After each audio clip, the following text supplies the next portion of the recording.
चलिए तो आप सभी को गुड इवनिंग। आज हम लोग सेशन स्टार्ट करेंगे। पहले की क्लास में हम लोग 12th क्लास का सिलेबस पर चर्चा किए थे हम लोग, और उससे पहले मैथमेटिक्स के लिए नंदू सर के द्वारा आप लोगों की 2 कक्षाएँ आयोजित की गई थी। और आज हम लोग साइंस के कुछ क्वेश्चन पर बात करने का प्रयास करेंगे, जिसमें केमिस्ट्री के हम लोगों ने कुछ क्वेश्चन इसमें अरेंज करने का प्रयास किया है, और आज हम लोग इसे देखने का प्रयास करेंगे। लेकिन उससे पहले हम लोग देखेंगे thought of the day. Thought of the day में हमारी क्या है कि अगर योजना काम नहीं करती है तो योजना बदले, लेकिन लक्ष्य नहीं होती। अगर आपकी योजनाएं आपका कुछ जीवन का उद्देश्य है और योजनाएं अगर सफल नहीं होती है, काम नहीं उसको हो पाता है, तो अपने योजना में थोड़ा बदलाव लाए, अपने लक्ष्य को चेंज नहीं करें। और हम लोग ज़्यादा समय कर लेते हैं, सीधे क्वेश्चन पे आएंगे और आप सभी ही इसे देखेंगे, आपके लिए जरूर फायदेमंद होगा। 1 नंबर क्वेश्चन पे आएंगे। सबसे पहले लेड नाइट्रेट। लेड नाइट्रेट को एक परखनली में लेकर गर्म किया जाता है। क्या करते हैं? लेड नाइट्रेट को, समझिए, लेड नाइट्रेट को एक परखनली में लेकर गर्म करना पर, यानी PbNO3 को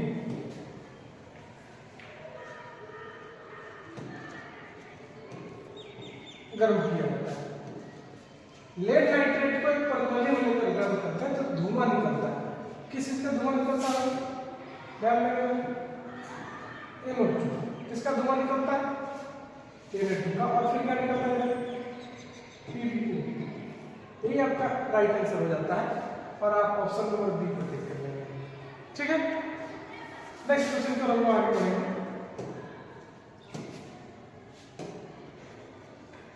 पढ़ेंगे क्वेश्चन। कैल्शियम कार्बोनेट, देख पा रहे हैं कि कैल्शियम कार्बोनेट दिया है यहाँ पर, कैल्शियम ऑक्साइड और कार्बन डाइऑक्साइड दिया है। ध्यान से देखेंगे आप तो केमिस्ट्री के पहला चैप्टर, यानी जो साइंस का पहला चैप्टर है केमिस्ट्री का, उसमें आपको रासायनिक अभिक्रिया का प्रकार पढ़ाया गया होगा। और रासायनिक अभिक्रिया के प्रकार में आप पढ़े होंगे, संयोजन अभिक्रिया पढ़े होंगे, वियोजन अभिक्रिया पढ़े होंगे, विस्थापन अभिक्रिया पढ़े होंगे, द्विविस्थापन अभिक्रिया पढ़े होंगे, रिडॉक्स अभिक्रिया पढ़े होंगे। उससे अभिक्रिया के क्रम में आप एक चीज पढ़े होंगे कि जब एक पदार्थ, जैसा कि आप देख पा रहे हैं एक ही पदार्थ है, और जब एक पदार्थ टूट करके 2 या 2 से अधिक पदार्थ का निर्माण करता है, इसे हम क्या कहते हैं? इसे कहते हैं वियोजन अभिक्रिया। क्या कहते हैं? वियोजन अभिक्रिया।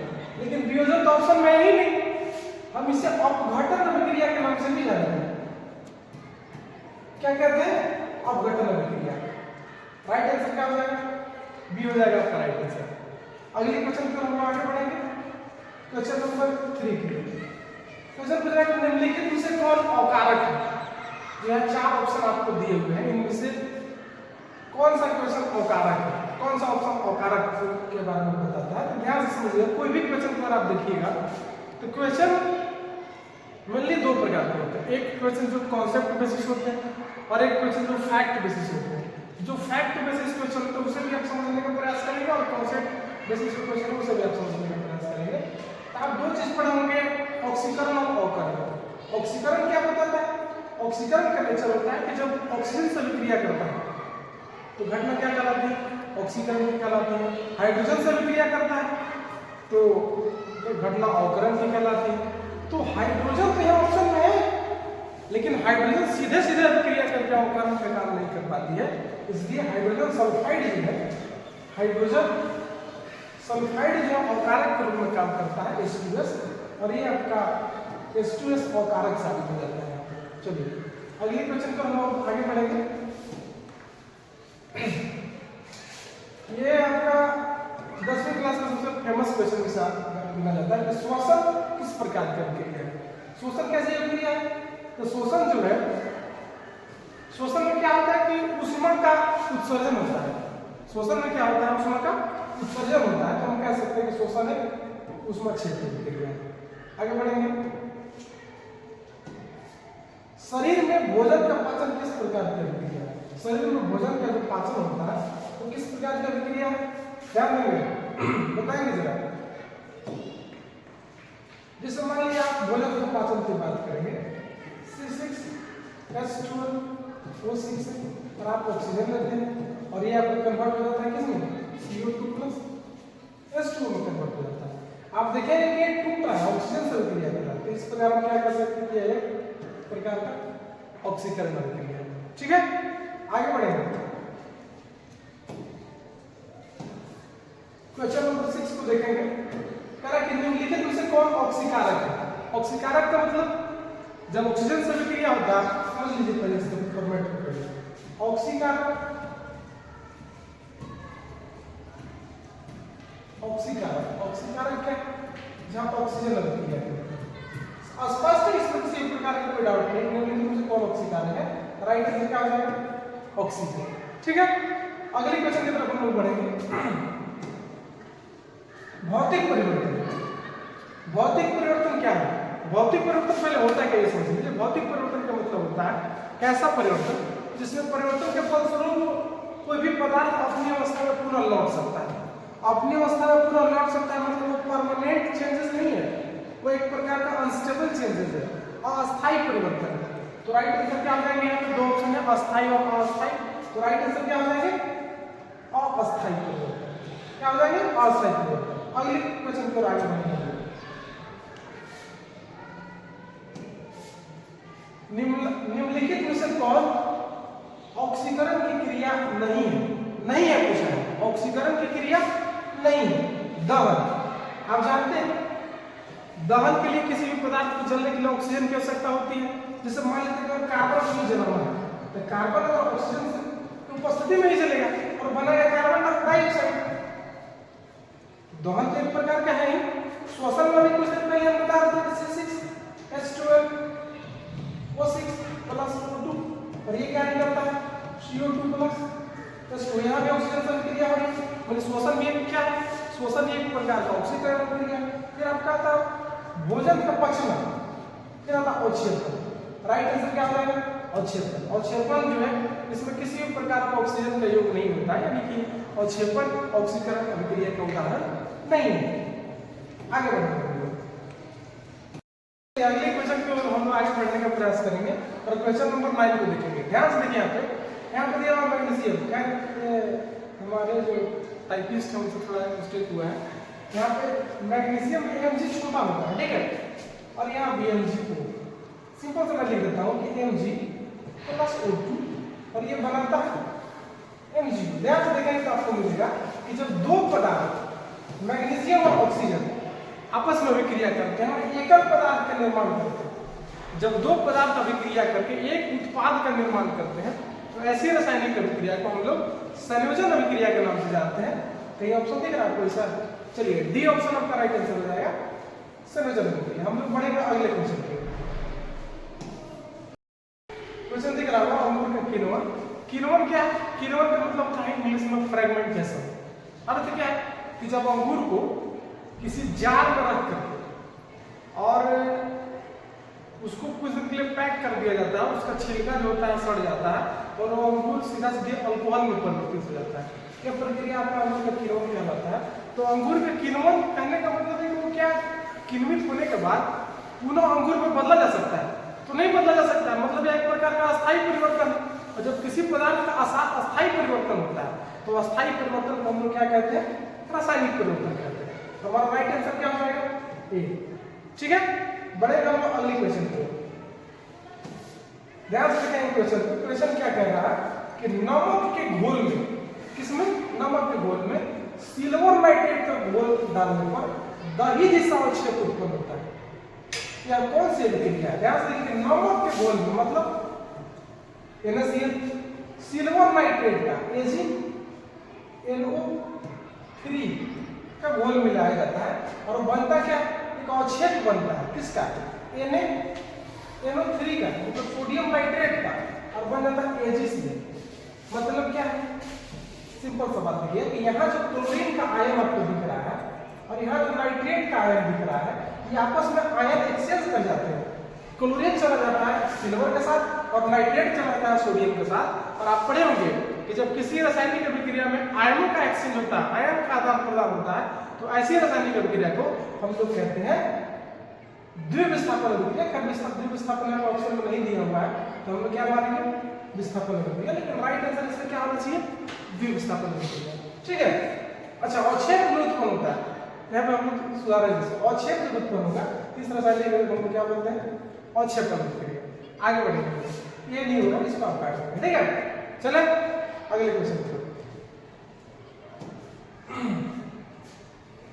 क्वेश्चन क्या कर रहा है देखिए, क्वेश्चन कह रहा है कि मैग्नीशियम के दहन के फलस्वरूप, मतलब मैग्नीशियम को जलाना है, तो जलाने के लिए किसका प्रयोग करेंगे, ऑक्सीजन का। मैग्नीशियम के दहन के फलस्वरूप मैग्नीशियम ऑक्साइड प्राप्त किया जाता है, यानी MgO प्राप्त किया जाता है। इस ऑक्साइड का रंग कैसा होता है? कुछ देर पहले आप हम एक बात बोले थे, अगर आपको याद हो तो हमने कहा था कि कुछ प्रश्न जो होते हैं फैक्ट बेसिस होते हैं और कुछ प्रश्न कॉन्सेप्ट बेसिस होते हैं। तो फैक्ट बेसिस वाले प्रश्न को आपको याद करना ही पड़ेगा, इसका कोई विकल्प नहीं है आपके पास, ठीक है। तो इसका राइट आंसर क्या हो जाएगा, सफेद, क्योंकि मैग्नीशियम ऑक्साइड का जो रंग होता है वो सफेद होता है। अगले क्वेश्चन को हम लोग पढ़ेंगे और क्वेश्चन नंबर हमारा है कितना 13 क्या कह रहा है कि जिस अभिक्रिया में अवक्षेप का निर्माण होता है, ये तो थोड़ा बच्चा वाला टाइप का क्वेश्चन हो गया और इसकी इतना भी इजी नहीं पूछेगा आपसे कि जिस अभिक्रिया में अवक्षेप का निर्माण होता है उस अभिक्रिया को कहा जाता है अवक्षेपण अभिक्रिया। क्या कहते हैं, अवक्षेपण अभिक्रिया। आगे बढ़ेंगे, क्या कह रहा है क्वेश्चन को पढ़िए ध्यान से। क्वेश्चन कह रहा है कि रासायनिक समीकरण अभिक्रिया का, रासायनिक समीकरण जो है अभिक्रिया का अब सब संक्षिप्त रूप है, सांकेतिक रूप है, पूर्ण रूप है, इनमें से कोई भी। अच्छा, रासायनिक समीकरण क्या है और रासायनिक अभिक्रिया क्या है? तो रासायनिक जो समीकरण है अभिक्रिया को दिखाया जाता है समीकरण के माध्यम से। समीकरण क्या है, जिसे हमने कहा कि जब मैग्नीशियम को ऑक्सीजन से अभिक्रिया कराया जाता है तो मैग्नीशियम ऑक्साइड प्राप्त होता है। 3 लाइन की हमारे बातें हो रही, लेकिन हम उसको सीधा सा लिख करके निकल सकते हैं कि Mg+O2 दैट इज MgO। मतलब रासायनिक समीकरण जो है अभिक्रिया को संक्षिप्त करने का प्रयास करता है। हमारा राइट आंसर क्या हो जाएगा, रासायनिक समीकरण अभिक्रिया का संक्षिप्त रूप है। क्या है, संक्षिप्त रूप है। अगले क्वेश्चन को हम आगे बढ़ेंगे और अगला मेरा क्वेश्चन है, अगला क्वेश्चन देखिए जरा। अगला क्वेश्चन कर रहा है कि संगमरमर का रासायनिक सूत्र है। संगमरमर समझते हैं, संगमरमर आप जैसे ताजमहल शाहजहां की प्यार की निशानी समझते हैं, उसी संगमरमर की बात कर रहे हैं। और संगमरमर का सूत्र क्या है, कैल्शियम हाइड्रोक्साइड है क्या, नहीं, कैल्शियम हाइड्रोक्साइड नहीं है। और सीधा सा आप इसको याद रखेंगे कि कैल्शियम कार्बोनेट है, इसका क्या नाम है, कैल्शियम कार्बोनेट। कैल्शियम कार्बोनेट सूत्र राइट आंसर, ठीक है। तो संगमरमर का सूत्र क्या हो जाएगा, कैल्शियम कार्बोनेट। अगले क्वेश्चन पर हम लोग बढ़ेंगे और अगला क्वेश्चन क्या है देखिए जरा ध्यान से, क्वेश्चन को पढ़िए। अगर किसी रासायनिक अभिक्रिया में हाइड्रोजन का अनुपात बढ़ जाए, ठीक है, या ऑक्सीजन का अनुपात घट जाए, तो ऐसी रासायनिक अभिक्रिया को क्या कहते हैं? 1 मिनट के लिए आप यहाँ पर टाइम देने का प्रयास करेंगे थोड़ा सा। जैसे हम कुछ देर पहले अगर ऑक्सीजन जुड़ता है, ऑक्सीजन का जुड़ना या हाइड्रोजन का घटना, ये दोनों क्या कहलाता है, ये दोनों कहलाता है ऑक्सीकरण। क्या कहलाता है, ऑक्सीकरण। लेकिन हाइड्रोजन का जुड़ना उल्टा कर देंगे और ऑक्सीजन का घटना, ये हमारा क्या कहलाता है, ये कहलाता है अवकरण। अब आप आउटपुट पे आ जाएगा। अगर किसी रासायनिक अभिक्रिया में हाइड्रोजन का अनुपात बढ़ जाए, मतलब हाइड्रोजन जुड़ जाए या ऑक्सीजन का अनुपात घट जाए और ऑक्सीजन घट जाए, ऐसी अभिक्रिया को हम क्या बोलते हैं, अवकरण अभिक्रिया। कहीं ऑप्शन दिख रहा है आपको, इसका अवकरण अभिक्रिया कहीं अवक्षेपण अपचयन अभिक्रिया के नाम से जाना जाता है। राइट आंसर क्या हो जाएगा आपका, अपचयन अभिक्रिया, ठीक है। अपचयन अभिक्रिया का मतलब है अवकरण अभिक्रिया और उपचयन अभिक्रिया का मतलब है ऑक्सीकरण अभिक्रिया। और इसका मतलब क्या हो गया, अवकरण अभिक्रिया। ये बात तो समझ में आपको आया होगा, आपको क्लास में सब चीजें बताई गई होगी। आगे बढ़ेंगे, क्वेश्चन को पढ़िए। क्वेश्चन क्या कह रहा है, क्वेश्चन कि सूर्य की प्रकाश की उपस्थिति में पौधे कार्बन डाइऑक्साइड और जल से अपना भोजन तैयार करते हैं। इसको हम लोग प्रकाश संश्लेषण कक्षा 6 में भी आप पढ़े होंगे। प्रकाश संश्लेषण में क्या होता है, हरे पौधे जो होते हैं अपना भोजन खुद बनाते हैं। बनाने का प्रोसेस क्या होता है कि कार्बन डाइऑक्साइड आपका वायुमंडल से ग्रहण कर लेते हैं और अपने जड़ से होता है जल ग्रहण कर लेते हैं, और वही कार्बन डाइऑक्साइड और जल मिल करके आपके ग्लूकोज का निर्माण होता है पौधों में क्लोरोफिल की उपस्थिति के कारण। तो रासायनिक अभिक्रिया को पढ़ेंगे जरा कि सूर्य के प्रकाश की उपस्थिति में पौधे कार्बन डाइऑक्साइड और जल से अपना भोजन क्या बनाते हैं, ग्लूकोज तैयार कर लेते हैं। इस अभिक्रिया में कौन सी अभिक्रिया, विस्थापन बिल्कुल भी नहीं, विघटन बिल्कुल भी नहीं, और क्षेपण ये भी नहीं होगा। राइट आंसर क्या होगा, डी, प्रकाश रासायनिक अभिक्रिया, क्योंकि हम लोग इस अभिक्रिया में प्रकाश का प्रयोग कर रहे हैं। ठीक है, आगे बढ़ेंगे। नेक्स्ट क्वेश्चन हमारा क्या कह रहा है कि चूना पत्थर को, किसको, चूना पत्थर को हीट करने पर, यानी कि चूना पत्थर क्या बोल रहे हैं, CO3 को हमने हीट कर दिया और यहाँ पे आ गया है CaO प्लस CO2। ध्यान से देखिएगा, ये है एक पदार्थ और ये बन गया है दो पदार्थ। एक पदार्थ क्या बन गया, दो पदार्थ। जो रासायनिक अभिक्रिया में, ऐसी रासायनिक अभिक्रिया जब एक पदार्थ टूटकर दो या दो से अधिक पदार्थ का निर्माण करते हैं तो ऐसी अभिक्रिया को हम कहते हैं वियोजन अभिक्रिया। ये ऑप्शन में है सी नंबर ऑप्शन, देखिए जरा, वियोजन अभिक्रिया क्या है, वियोजन अभिक्रिया। आगे बढ़ेंगे।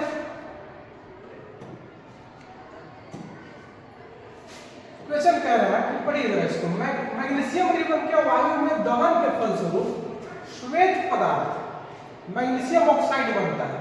इस अभिक्रिया में Mg क्या है, Mg क्या होता है, Mg का क्या होता है, चलिए जरा, कह रहा है कि मैग्नीशियम का रिबन है और वायु में जल रहा है, तो सिंपल सी बात है कि जलाने के लिए ऑक्सीजन का प्रयोग करेंगे हम लोग, और जल कर क्या बनता है, देखिए जरा, तो कह रहा है कि जल करके बनता है मैग्नीशियम ऑक्साइड। क्या बना, मैग्नीशियम ऑक्साइड। ध्यान से देखिए, यहाँ पे दिख रहा है ऑक्सीजन से अभिक्रिया किया है।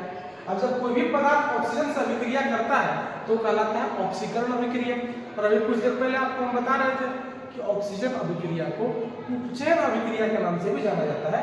और हमारा राइट आंसर क्या हो जाएगा, बी, यानी उपचयन अभिक्रिया। कोई दिक्कत है तक, कोई डाउट होगा तो कमेंट बॉक्स में आप इसको पिन कर दीजिएगा, हम लोग इसको देख लेंगे। ठीक है, नेक्स्ट क्वेश्चन नंबर 20, संक्षारण। क्या कर रहा है क्वेश्चन, संक्षारण किस प्रकार की अभिक्रिया है, संक्षारण किस प्रकार की अभिक्रिया है बताइए। संक्षारण में क्या होता है कि कोई भी पदार्थ, कोई भी धात्विक पदार्थ जब ऑक्सीजन के संपर्क में आता है तो उस पर एक परत जम जाती है। मान लीजिए, मान लीजिए आयरन है, आयरन है और ये ऑक्सीजन के संपर्क में आया और आयरन ऑक्साइड का एक परत जम गया। ठीक है, और जब उसको ऑक्सीजन से अभिक्रिया किया, देख रहे हैं आप ना, आयरन किससे अभिक्रिया किया, ऑक्सीजन से, और जब ऑक्सीजन से अभिक्रिया करता है तो क्या कहलाता है, उपचयन अभिक्रिया। Right answer should be D, उपचयन अभिक्रिया यानी ऑक्सीकरण अभिक्रिया। आगे बढ़े, चलिए क्वेश्चन क्या रहा है कि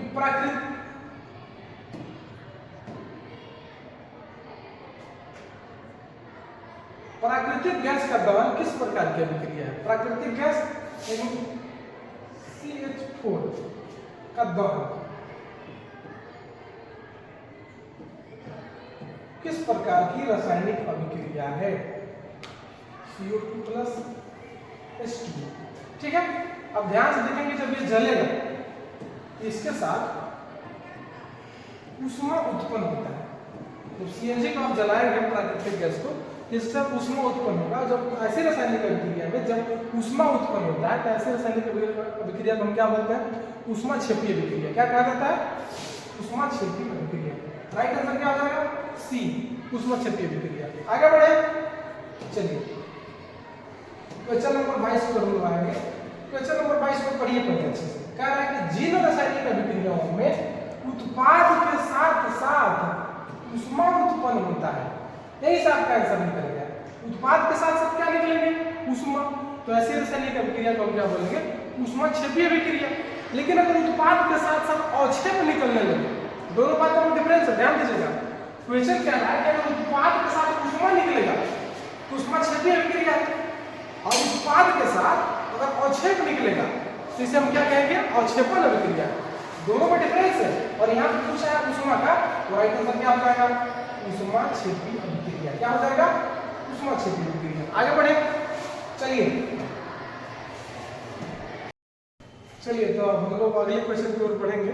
और हमारा अगला क्वेश्चन है 23वां क्वेश्चन है कि वे अभिक्रिया है जिनमें अभिकारकों के बीच आयनों का आदान प्रदान होता है। जैसे हमने कहा कि हमारे पास NaOH, तो भूल ही जाते हैं कौन करना, यही तो दुख है। NaOH और है HCl, देख लीजिए H plus Cl minus Na plus OH minus. अब आयनों का हम लोग कर देंगे आदान प्रदान, Na प्लस Cl माइनस के पास और H प्लस OH माइनस के पास, और यहाँ आ गया NaCl प्लस H2O। और जब आयनों का आदान प्रदान होता है तो हम इसे कहते हैं द्विविस्थापन अभिक्रिया। ऑप्शन में है क्या? तो है या नहीं है? रिडॉक्स अभिक्रिया, संयोजन अभिक्रिया, अपघटन अभिक्रिया, ऊष्मक्षेपीय अभिक्रिया। ये ऑप्शन आपका कोई भी ऑप्शन सही नहीं। ये क्या हो जाएगा? द्विविस्थापन अभिक्रिया। इसको सुधार लेंगे थोड़ा। ये कौन सी अभिक्रिया है? द्विविस्थापन अभिक्रिया। आगे बढ़ेंगे। कह रहा है कि आयरन ऑक्साइड को या फेरिक ऑक्साइड को एल्युमिनियम के साथ अभिक्रिया कराते हैं तो यह बनता है एल्युमिनियम ऑक्साइड और Fe। कहने का मतलब क्या है कि Fe के कंपैरिजन में, यानी आयरन के कंपैरिजन में, क्या एल्युमिनियम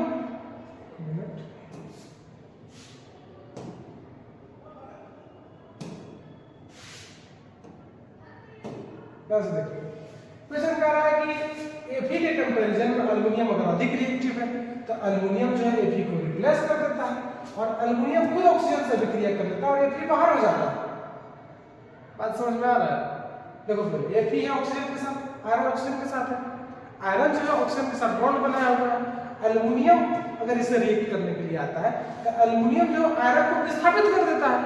जब कोई पदार्थ किसी सेंट्रल एटम को विस्थापित करेगा तो अभिक्रिया कहलाएगी विस्थापन अभिक्रिया। क्या कहलाएगी?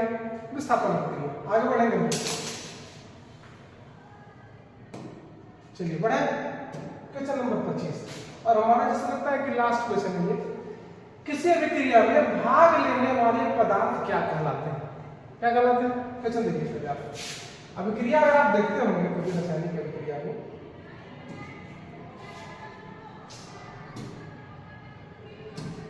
इसीलिए तो हम लोग का टाइम चल रहा है। आ जाइए। तो अभी हम लोग टाइम ज्यादा कंज्यूम होता है क्योंकि हम सीख रहे हैं। क्वेश्चन क्या कर रहे हैं? किसी अभिक्रिया में भाग लेने वाले पदार्थ क्या कहलाते हैं? आपको अगर याद हो तो एरो दे दीजिए। और इधर हमारा क्या होता है? अभिकारक। क्या कहलाता है? अभिकारक। और इधर क्या कह रहा है? उत्पाद। ठीक है। अभिकारक के दो पार्ट होते हैं। बोले क्या है? उत्पाद के भी दो पार्ट होते हैं। एक होता है अभिक्रियक, अभिक्रियक, और एक होता है अभिकर्मक। अभिक्रियक और अभिकर्मक। और इधर कहा जाता है मुख्य उत्पाद और एक होता है अतिरिक्त उत्पाद। अतिरिक्त उत्पाद। क्वेश्चन क्या बोला? अभिक्रिया में भाग लेने वाले, मतलब इस वाला पार्ट की बात कर रहे हैं। क्या कहलाता है? अभिकारक। क्या ऑप्शन में सब कुछ देख लीजिए। Option number C, C should be right answer. अगले क्वेश्चन पर हम लोग पढ़ेंगे और अगला हमारा क्या है? अच्छा खत्म हो गया। Thanks for watching. तो जो आप लोग का दायित्व है करने की जरूरत है नहीं, सब्सक्राइब कर लीजिए और हमें सपोर्ट करिए, प्रमोट करिए। धन्यवाद।